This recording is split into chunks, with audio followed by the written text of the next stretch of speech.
నమో ధర్మ విధానాయ నమాకృత సాక్షిని నమ ప్రత్యక్ష దైవాయ నమో నమ ఆదిత్యక్ష నమస్కారం ఏ గురువం చేతినో మంత్ర సహస్ర శుద్ధాంత్రేత్యో నోపద్యమేతే భగవానుడా లోకరక్షకుడా నమో నమ.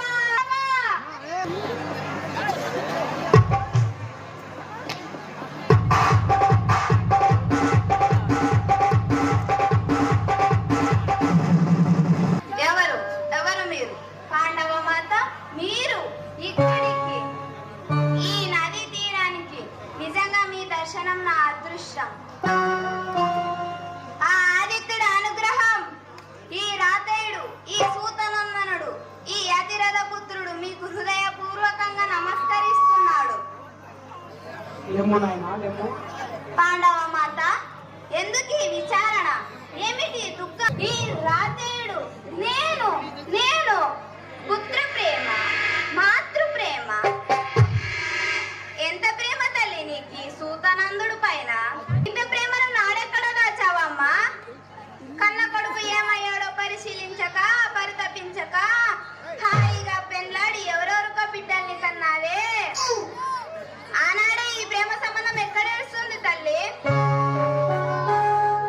ఆనాడు అస్త్ర విఘ్న పరీక్షణ ద్రోణాదిగా పెద్దలందరూ కలిసి కులహీనుడా సూతుడా కులహీనుడా అంటూ అగ్ని సంబడ లాంటి మాటలతో నా అభిమానాన్ని బ్రద్దలు కొడుతుంటే, కాదు కర్ణుడు సూతుడు కాదు, వాడు నా బిడ్డ అని చెప్పుకోలేకపోయిన నాడు ఈనాటి నీ మాతృప్రేమ ఏ కష్టంలో కలిసింది తల్లి? ఈనాడు ఈ కర్ణుడు ఒక రాజయ్యాడు గనక ఆచిరంగాడి నీ బిడ్డల పాలిట యమ ధర్మరాజు అవుతాడు గనక ఇప్పుడు వచ్చి కర్ణుడు నా కొడుకు కనుల నీరు నింపుకుంటున్నావే. మాతృ ప్రేమేనా తల్లి? తనుడుపై తల్లి చూపాల్సిన మమకారం ఇదేనా అమ్మా? ఏవమ్మా, ధర్ముడికి నిష్ఠుణ్ణి కన్నావు, పౌరుడికి భీముణ్ణి పొందావు, ఇంద్రుడికి అర్జున్ని మోసావు. అన్ని ఇష్టమయ్యాయే కానీ లోక సాక్షి కర్మ సాక్షి అయిన ఆ భాస్కరులందరూ కర్ణుడు నా కొడుకు అని చెప్పుకునేందుకు మనసు రాకపోయిందా తల్లి? కనీసం ఎవరో దిక్కులేని బిడ్డ నాకు దొరికాడని నీ పెద్దలకు చెప్పి నీ స్తన్యమిచ్చి లాలించి ఉంటే నా బ్రతికిల నక్కలు పీకిన కలవరవ ఉండేదా అమ్మా? ఏడవకు తల్లి, ఏడవకు. ఇప్పుడు ఏడ్చి మాత్రం ఏం ప్రయోజనం ఉంది గనక జరిగిపోయింది. నిజానికి వేళ నాకెంతో ఆనందంగా ఉందమ్మా, నాకెంతో సంతోషంగా ఉందమ్మా.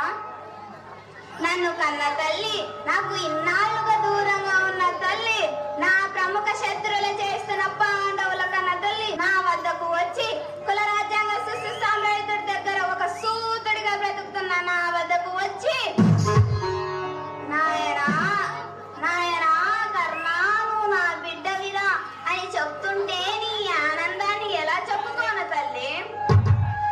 నీ పలుకులు విని సంతోషంతో పొంగిపోతున్న నా చెవులు కర్ణుడు అన్న నామదేని సార్థకం చేస్తున్నాయి మాత, సార్థకం చేస్తున్నాయి.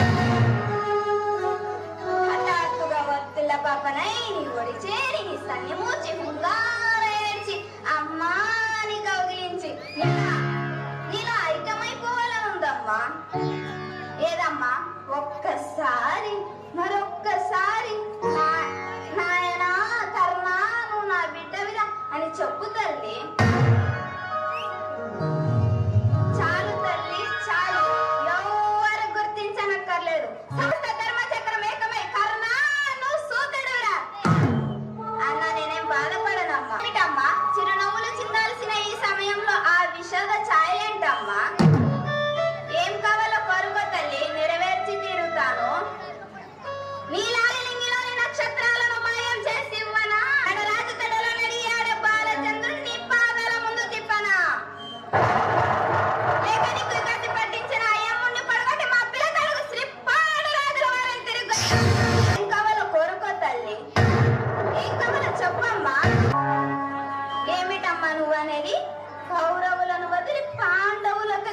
చెప్పమంటావా?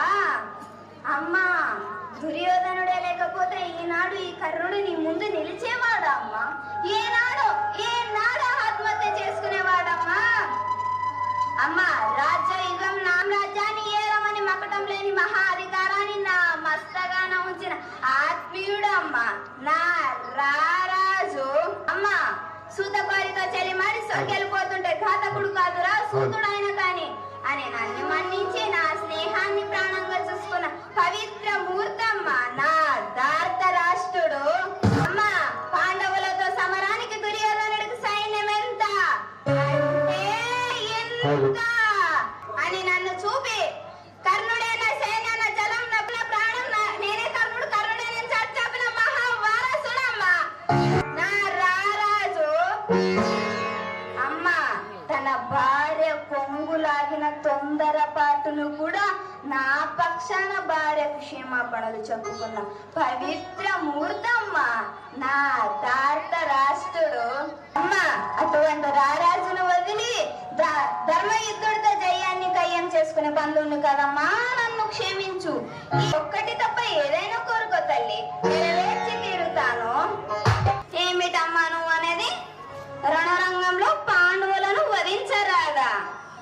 కుట్టుకను కత్తిరించి కోకిలను పాడమంటావా అమ్మా? కూరలు తీసేసి నలద్రాలను చుట్టమంటావా అమ్మా? ఆకలితో ఉన్నవాడికి అన్నం పెట్టకపోయినా బాధ లేదు, కానీ అన్ని ఉంచి విస్తట్లో ఉమ్ము వేయటం కన్నా వేరే దారుణం ఉండదమ్మా. అయినా ఇది నీ యోచన కాదని ఆ నల్లవాడు వారిస్తున్న నాటకం అని నాకెప్పుడో తెలుసమ్మా.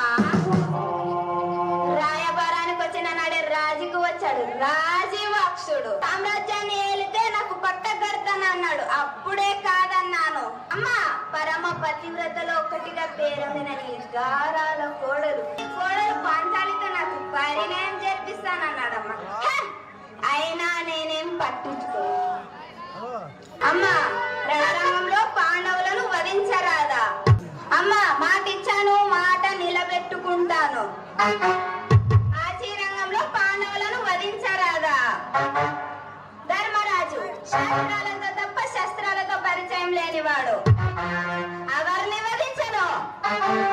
భీముడు అడ్డుపడి ఆహ్వానం చేస్తాడే తప్ప అస్త్రాల సంగతి అస్సలే పట్టలేదు. అతనికి వచ్చిన ప్రేమ ఏమీ లేదు.